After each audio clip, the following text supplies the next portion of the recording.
Hello and welcome to your astrological vibrations for Monday, October 5th, 2020 by Gaia Blooming.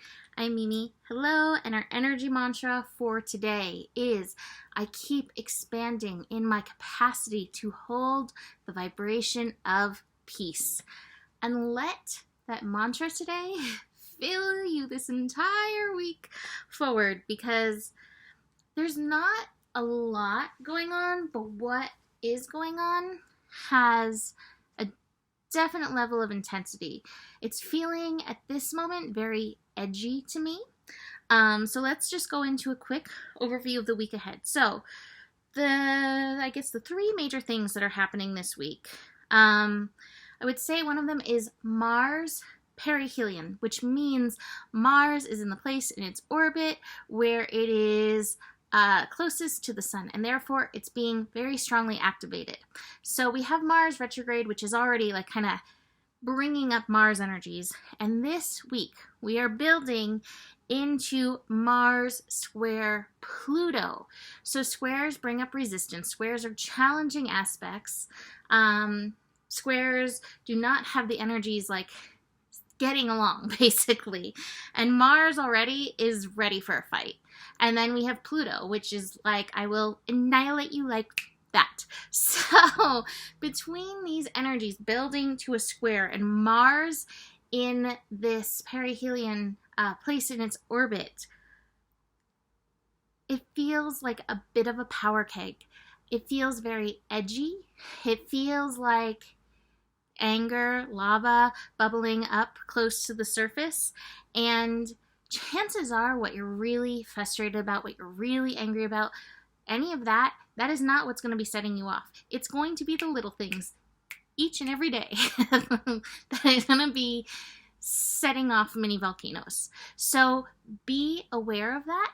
If you meditate, I highly recommend the meditation. In fact, I actually pulled this card as an overview for the week.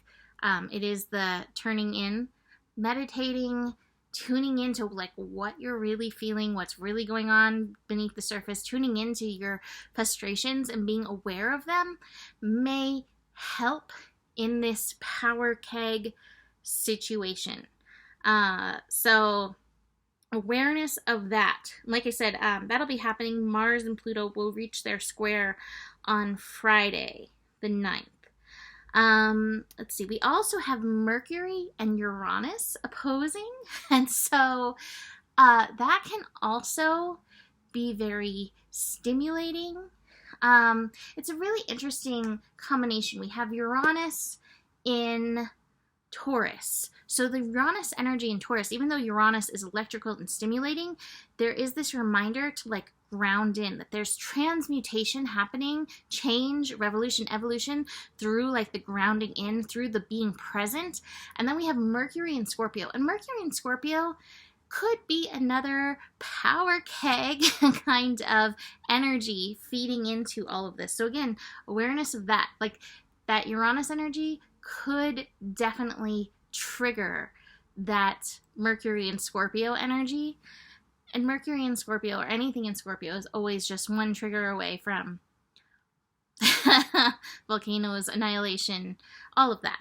So that we have that happening on the 7th, and that is the first of two of those. We're actually going to have another one. Is it 2 or 3 now that I'm thinking of it? My brain's not working. I know there's another one on the 19th. Oh, 2 this month. There may be another one actually after Mercury goes direct. So the first of 2 this month.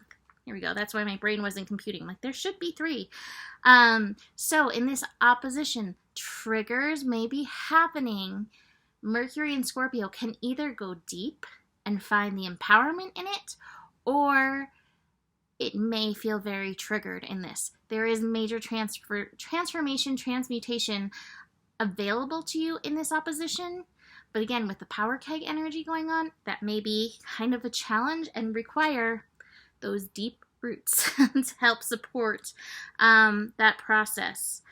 We are in our last week of Mercury direct before Mercury goes retrograde. So do be very aware around those Mercury Scorpio lessons as well.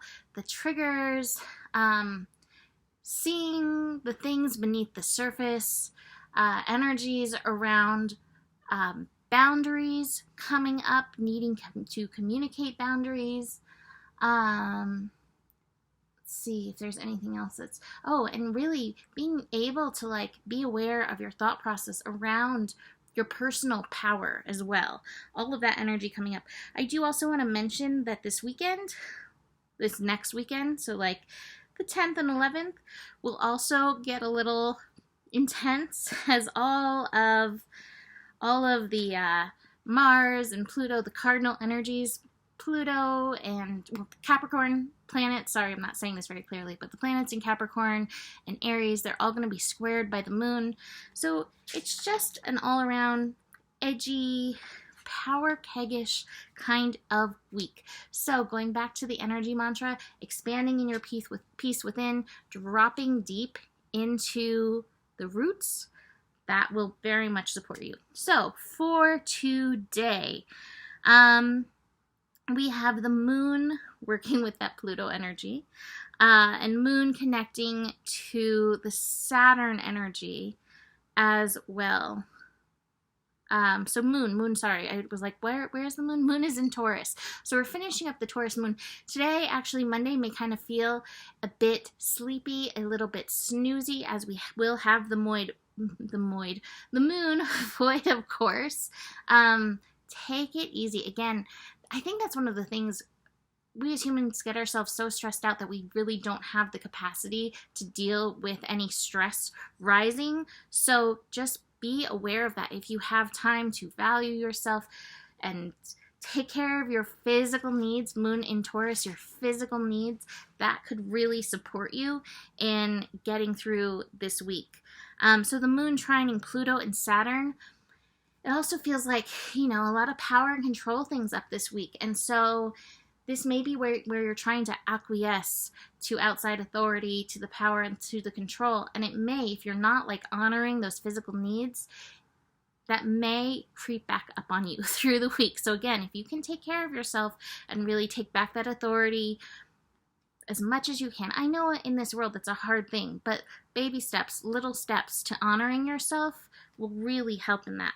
But besides that, moon void, of course, through the day. So you may find yourself a little out of it, a little lazy catty. That's why I'm not on camera, because I sat down to look at the week ahead Astro and lazy catted my way into a nap, which was wonderful. So, take it easy if you can. If you can have time for a little nap or a meditation or a rest, any kind of inner connection this week will really support.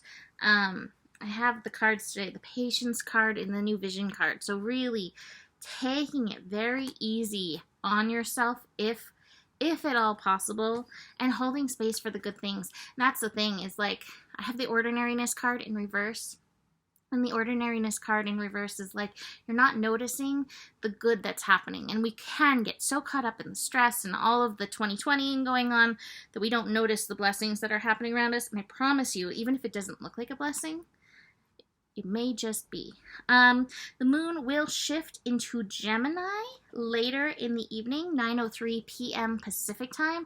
Moon in Gemini plus sun in Libra. Things are going to get chatty.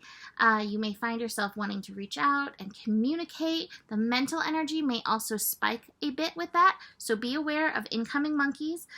And are your monkeys feeling cool, calm, and collected? Have the monkeys meditated? Or are they feeling spiky like the rest of the world?